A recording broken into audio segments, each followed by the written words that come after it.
Okay, hello guys.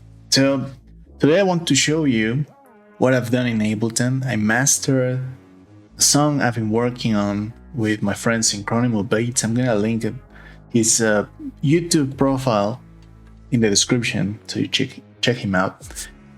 Just finished the mastering. This time I didn't master the project itself. I actually exported the file out of the MPC and then brought it into Ableton, and I just had to worry about mastering one stem, basically the master file. Now what you see here, you're gonna see 3 tracks. This track number 2 is where all the plugins are. There's lots of automation. The automation was mostly for transitions, a low pass filter, high pass filter, bit repeat. And then we have the original track with nothing, which we're gonna analyze. Did nothing on this one. This is basically the original track without any automation, nothing on it. And then track number 4 is the master file already exported. Let's get into listening to the song first. I want to show you how the original sounds like, and then the master with everything already applied. So let's do this comparison first.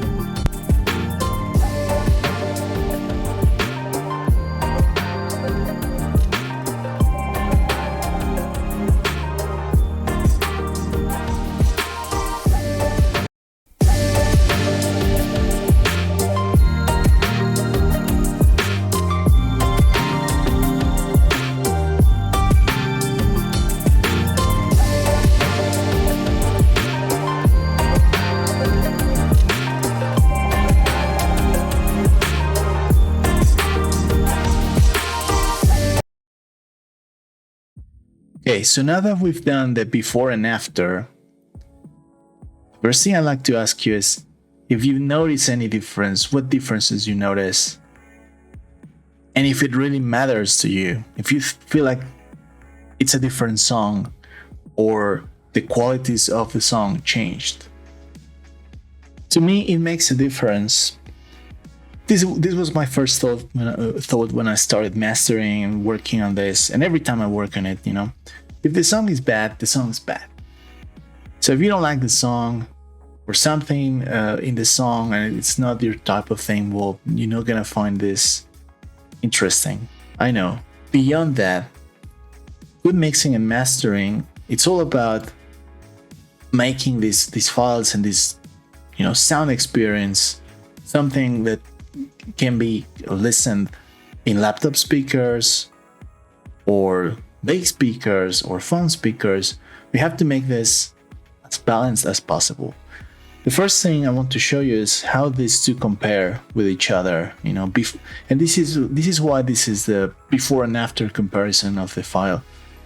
Original and master, original in gray, master in green. See the activity of the faders. I know it's not too big, you'll have to zoom in, but check this out. The master file, the dynamics are a bit different. Actually, you won't see much space left. There's no silence, and that's one of the explanations for mastering that I really hear. And it's just mastering is basically killing the silence. You making use of the entire amplitude spectrum, let's call it that way. Kill the silence. Like there's no, of course you need silence for reverbs, you need tails, but the more you push the volume up, you're gonna feel like, wow, there's no room. It's a very small room, and I'm listening to music the loudest possible, and that's the feeling the master file gives you. It's like especially with headphones. Like some people say headphones are not useful in these situations, but they are. If you learn how to switch in between speakers and headphones and understand what's the difference. I mean, this is a great way to see it. Check the fader, see how things here are actually more dynamic, but that doesn't mean it's better. One thing you'll notice is that I have to pull down the volume here, minus 4 dB, to compensate the loudness. The peaks are controlled. You see how it's not peaking beyond minus 5? Yes, that's what mastering does, controls the peaks. In the non-mastered file, I have very loud peaks that go beyond minus 4, minus 3 throughout the song. And you also see, if we compare both files, that the master one got is just the transients are bigger, everything just expanded. Now, more true peak, bigger transients doesn't mean better music. And these transients are mostly my snare, my kick, bass. And what happens when you don't master your files is that you have very loud kick, snare, hats, mostly the drums. They're not controlled, so they just feel way louder than everything else. Test your own bits, and you're gonna feel that if you don't have a limiter on the master track, those transients just go beyond. That's what mastering does, and that's what the limiter does. It's trying to balance those high, loud peaks with everything else. It's basically a compressor. Let me show you the plugins I used.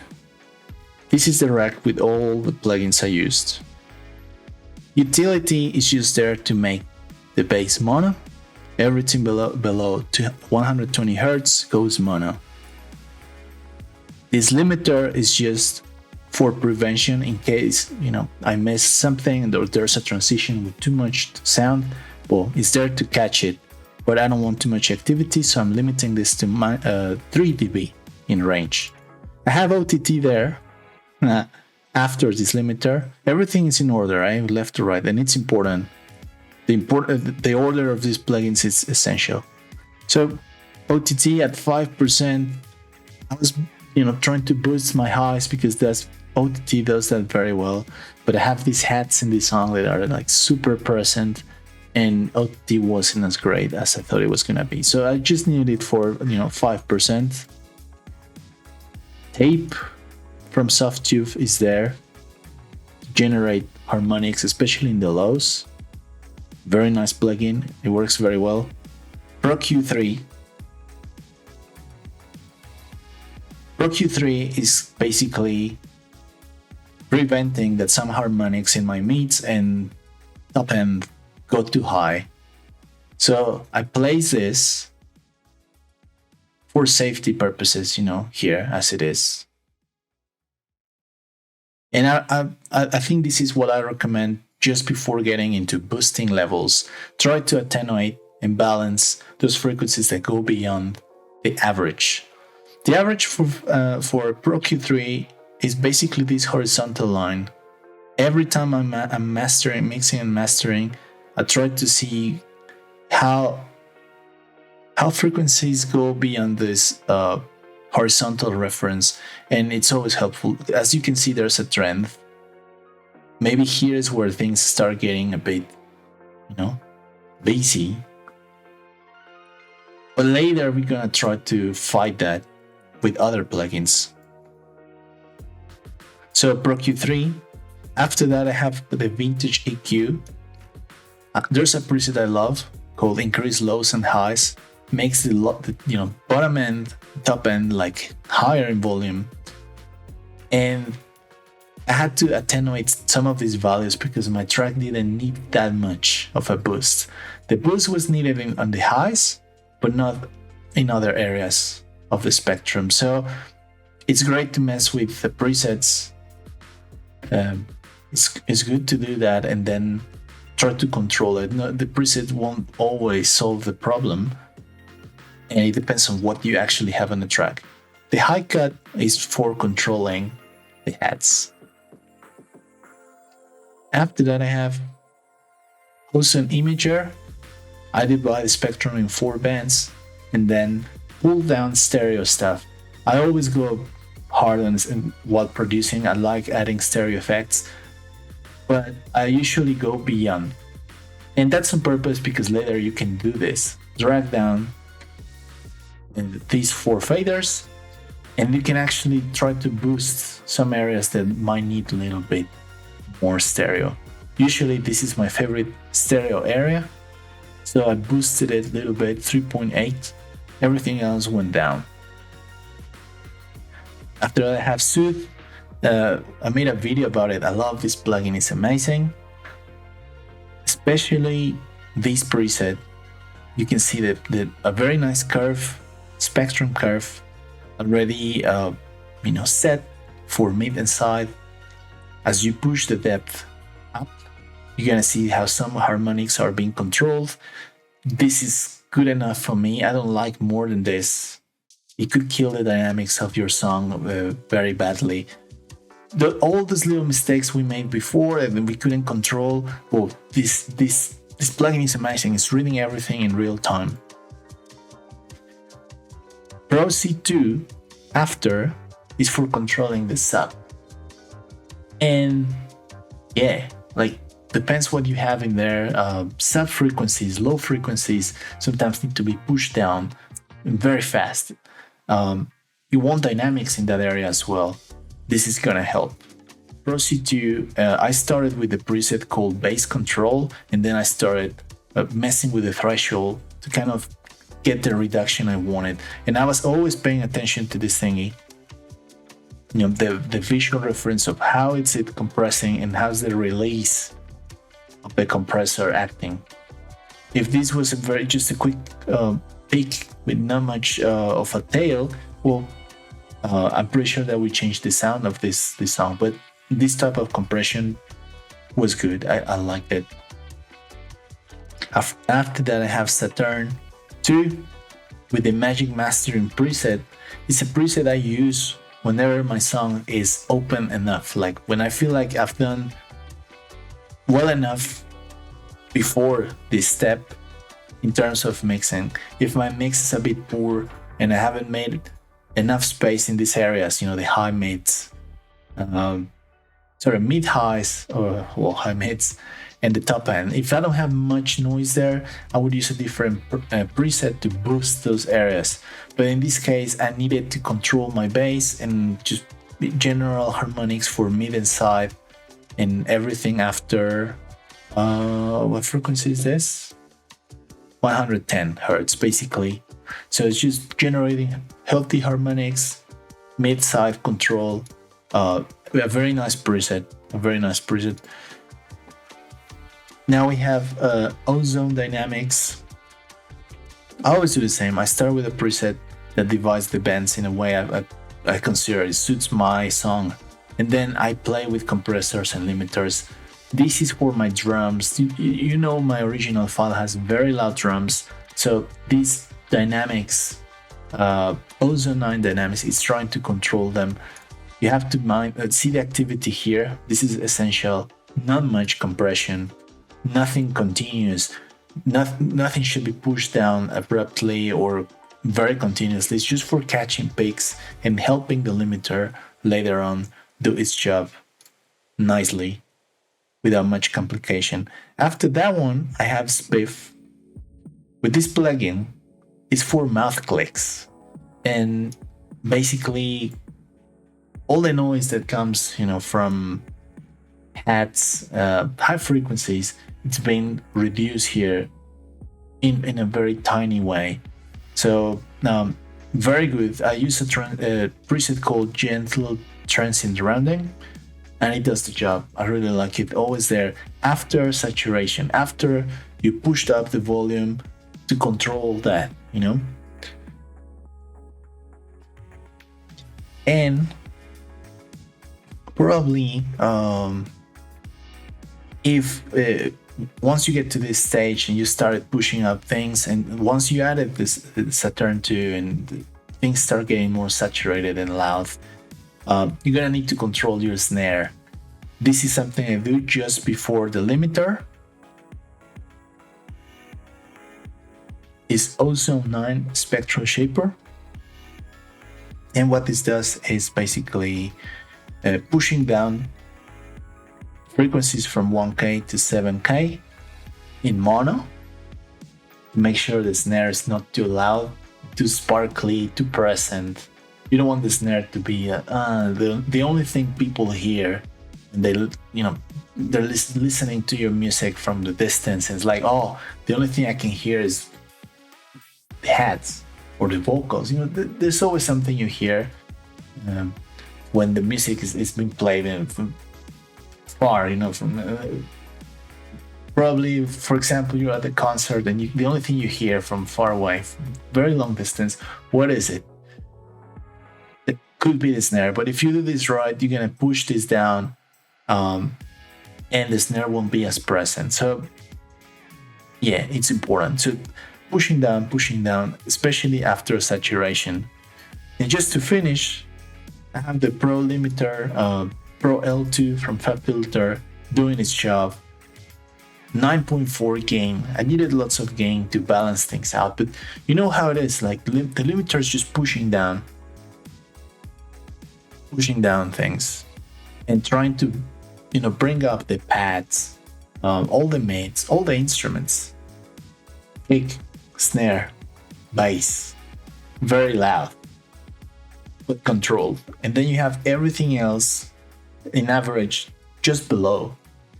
And the limiter is doing this, pushing all these instruments up and controlling the bass and the kick, especially the seconds, where things get super loud.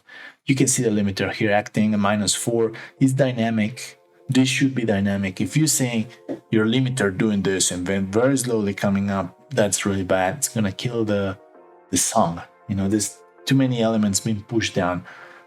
I like seeing this. Constant activity, but controlled. Here we can see that with -3, -4, I'm okay with that. Everything else being pushed up in volume. And that's how we get here. I use tonal balance control to see my mix, and because I don't have a treated room, and I don't think you need one. Of course, this is not a perfect mix. I can still work on it. But I'm quite happy with it. And as you can see, though, this meter is not complaining at all.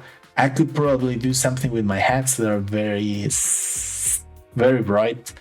But sometimes you have to take risks. For example, here I'm not taking any risks. That's something I could consider, trying to go for a more high mid or maybe darker mix with more low mids than high mids. It's up to you, but the only thing I know is that if we're in this average, the sound when coming out of laptop speakers or your phone, it won't be bad. It's gonna sound okay.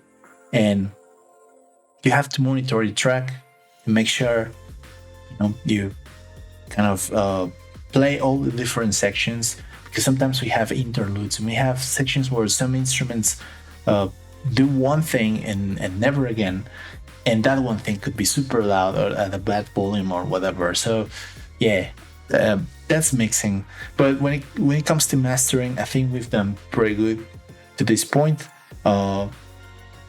We also have Insight 2 that I'm constantly monitoring for loudness. As you can see, I'm reaching -8.7 in loudness for LUFS, and that's alright. That's okay for the type of music I've been producing: instrumental, big kicks, big snares, stereo, sometimes leads, but not always. Very chill. And of course we have this stereo image monitor thingy that helps us visualize what's happening in the stereo field. As you can see, some moments are very open and stereo, but the foundation of the song is pretty much mono. There's a plugin here, Utility, that's just before Pro L2. With this one, I can monitor the mix in mono. And I'm constantly doing that to make sure the mono mix is not too bad. Okay guys, and that's everything I wanted to show you this time. If you want to see me doing this live, you can find me on Twitch because I like streaming on Twitch. Go find me there, and I do this once or twice a week. It takes me around 1 hour or 2 hours. And it's a cool exercise because we learn things. There's always something new to discuss. And it feels good. Once you finish your track and it gets louder, it gets a bit more vivid, colorful with harmonics and stuff. It's just a good feeling. If you have any questions or you feel like my master was really bad or whatever you want to tell me, please send me a comment. It's very nice to, have conversations about these topics. So we all learn, so we all get to understand new concepts and improve. So that's the goal. That's what we all want to get this right. We'll release a song on Spotify. I'm arranging everything with Synchronimo, so I'll leave the link when that's done. The song's very cool and it's inspired by Piccolo. If you know Piccolo from Dragon Ball, or one of your favorite characters, so why not? I'll keep on showing you more tracks. For me it's also good because I learn a lot comparing my tracks, getting opinions and all that. So let's keep on learning. I'll see you in the next video. Take care. Cheers.